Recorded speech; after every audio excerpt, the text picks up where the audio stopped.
बघा इथं हा काय आहे की resolve into the partial fraction X cube upon X plus X cube plus X upon X square minus 4. ठीक आहे. मग बघा सोल्युशन. मग इथं लिहायचं X cube plus X upon X square minus 4. मग बघा तुम्ही जर ह्या फ्रॅक्शनचा ऑफ जर केलं तर इथं काय आहे की डिनॉमिनेटरची डिग्री जी आहे ती 3 आहे न्यूमरेटरची आणि डिनॉमिनेटरची 2 आहे. मग हा कोणता फ्रॅक्शन आहे? Improper fraction. Improper fraction.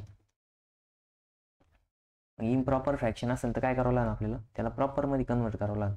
मग प्रॉपरमध्ये कन्वर्ट करायला काय करायचं? भागाकार करायचं. मग बघा इथं भागाकार एक्स क्यूब प्लस एक्स आणि इथे येणार आहे एक्स स्क्वेअर मायनस 4. ठीक आहे. मग आपण आता न्यूमरेटर इथं लिहिला, डिनॉमिनेटर कुठे लिहायचं? इथं लिहायचं. ठीक आहे. X square minus 4. मग बघा आता इथं एक्स क्यूब आहे, इथं काय एक्स क्यूब इथं स्क्वेअर आहे. मग काय करावं आणि इथं एक्सनी मल्टिप्लाय करावं लागेल. आता एक्सनी मल्टिप्लाय केलं काय होईल? इथं येणार आहे एक्स क्यूब, त्याच्यानंतर इथं येणार आहे -4x. मग बघा आता जर आपण मायनस सबट्रॅक्शन करायची, याचं साईन काय येणार आहे? मायनस. याचं काय होणार? मायनस मायनस प्लस होणार. ठीक आहे. मग डिवाइड बाय. मग बघा इथं ही टर्म कॅन्सल होणार आणि इथं एक्स प्लस 4x इथे येणार आहे 5x. ठीक आहे. मग आता याच्यामध्ये एक्सची टर्म नाही म्हणजे इथं पुढं भाग जाणार नाही. मग आपल्याकडे आता क्वेश्चन काय आला? एक्स आला. त्याच्यानंतर रिमाइंडर काय आलं? 5x. ठीक आहे. मग आता आपण ह्या फ्रॅक्शनला क्वेश्चन प्लस रिमाइंडर आपण डिव्हिडंडच्या फॉर्ममध्ये लिहू. ठीक आहे. म्हणजे काय होतं? X cube plus X upon X square minus 4 equals to. आता आपलं क्वेश्चन काय आहे? एक्स प्लस रिमाइंडर आहे 5x upon dividend x square minus 4. मग बघा आता हा आपला प्रॉपर फ्रॅक्शन आला, कारण की इथं वरती डिग्री किती? 1, इथं किती? 2 आहे. ठीक आहे. मग बघा ही साईड जी आहे, या साईडला एक्स प्लस 5x अपॉन इथे येणार आहे एक्स मायनस, हा बघा इथं एक्स स्क्वेअर, इथं आपण 4ला 2चा स्क्वेअर लिहू शकतो. म्हणजेच हे काय आहे? ए स्क्वेअर मायनस बी स्क्वेअरच्या फॉर्ममध्ये आलं. मग x plus 5x upon X plus 2 आणि इथं काय आहे? X minus 2. ठीक आहे. मग हे x cube plus X upon X square minus 4. मग ही टर्म जर ऑब्झर्व केली तर हे कोणते फॅक्टर आहे? नॉन रिपीटेड लिनियर फॅक्टर आहे. कोणते फॅक्टर आहे? नॉन रिपीटेड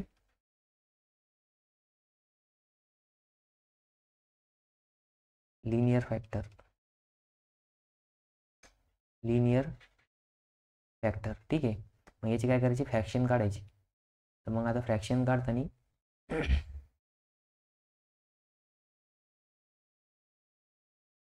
मग बघा आता इथं काय येईल? तिथे येणार आहे 5x upon X plus 4, x plus 2 आणि एक्स मायनस 2. ठीक आहे. मग इथं काय होईल? ए अपॉन फर्स्ट फॅक्टर काय आहे? एक्स प्लस 2 प्लस बी अपॉन एक्स मायनस 2. ठीक आहे. मग आता इक्वेशन नंबर 1 आलं. मग आता इक्वेशन 2 कसं फाइंड आउट करायचं? Cross multiplication 5x upon X plus 2 x minus 2. ठीक आहे. इक्वल्स टू ए इंटू ब्रॅकेटमध्ये काय येणार? X minus 2 plus B into ब्रॅकेटमध्ये येणार आहे एक्स प्लस 2. मग आता आपण डिनॉमिनेटरला दोघांचं मल्टिप्लिकेशन एक्स प्लस 2 इथे येणार आहे एक्स मायनस 2. मग डिनॉमिनेटर काय होणार? कट होऊन जाणार. ठीक आहे. मग आता न्यूमरेटरला काय राहणार? 5x equals to A into X minus 2 plus B into X plus 2. याला इक्वेशन नंबर 2 नाव द्यायचं.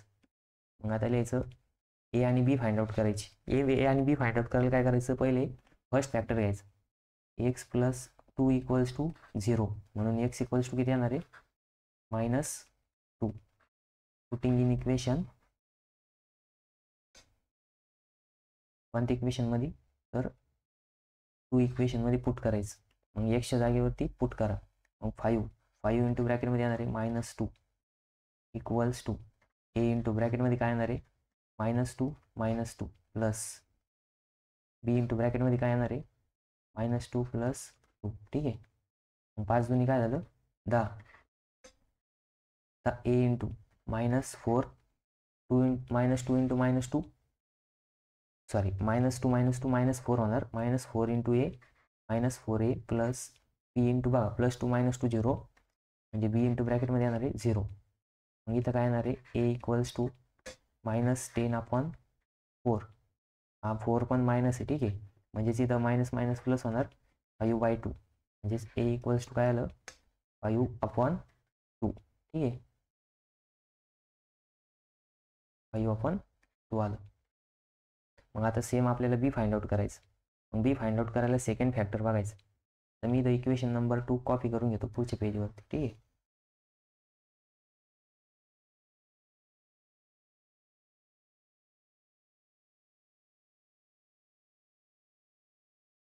मग काय सेकंड फॅक्टर होता x-2. मग बघा सेकंड फॅक्टर आहे x-2 इक्वल्स टू 0. म्हणजे x इक्वल्स टू किती येणार आहे x equals to 2 putting in equation 2 ठीक आहे. मग इक्वेशन 2 बघा आपलं कुठं हे काय करायचं याच्यामध्ये x च्या जागेवरती काय करायचं x च्या जागेवरती 2 पुट करायचं. जिथं जिथं x येते तिथं 2 पुट करा. मग बघा 5 इंटू ब्रॅकेटमध्ये येणार आहे 2 इक्वल्स टू a इंटू ब्रॅकेटमध्ये 2 - 2 प्लस b इंटू ब्रॅकेटमध्ये काय येणार आहे 2 + 2. मग बघा इथं 5 दुने 10. आता a इंटू 2 - 2 0 होणार प्लस b इंटू 2 + 2 4. म्हणजेच इथं बघा b इक्वल्स टू 10/4. म्हणजेच b इक्वल्स टू काय आलं 5/2. म्हणजे a इक्वल्स टू पण 5/2 आलं b इक्वल्स टू पण 5/2 आलं.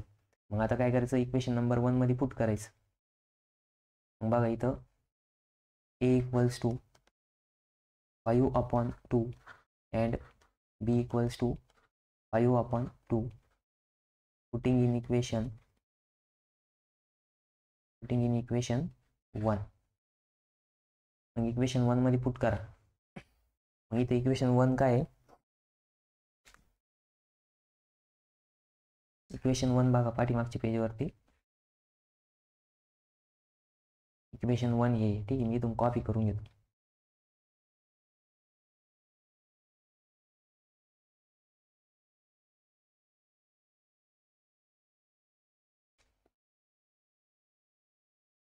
बघा इक्वेशन नंबर 1 आलं.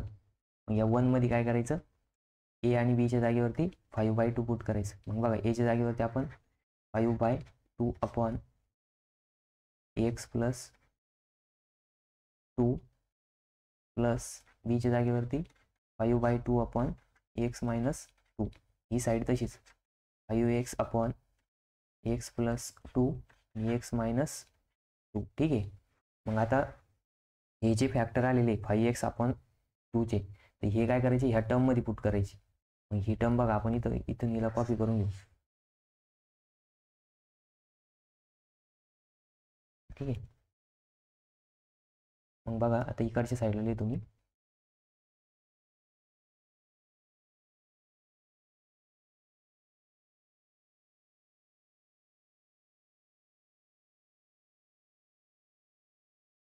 आपली ही जी टर्म होती मेन ठीक आहे. याच्यामध्ये आता आपण काय करणार इथं हे पुट करणार. बघा ही साईड काय आहे x³ + x upon x² - 4 equals to x plus आता याच्या जागेवरती हे लिहा.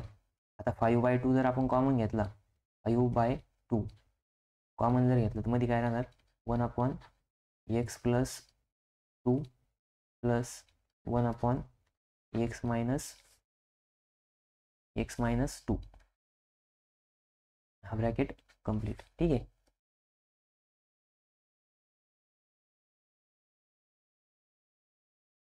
मग बघा हे फायनल फॅक्टर आपले काय आले हे आले.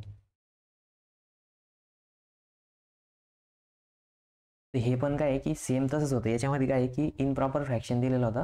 इनप्रॉपर फ्रॅक्शनमुळं काय आहे की आपल्याला त्याला प्रॉपर फ्रॅक्शनमध्ये कन्वर्ट करावं लागलं. प्रॉपर फ्रॅक्शनमध्ये कन्वर्ट करून आपण त्याला काय केले त्याचे फ्रॅक्शन घेतले आणि ए बी फाइंड आउट करून फायनल आन्सर लिहिलं ठीक आहे.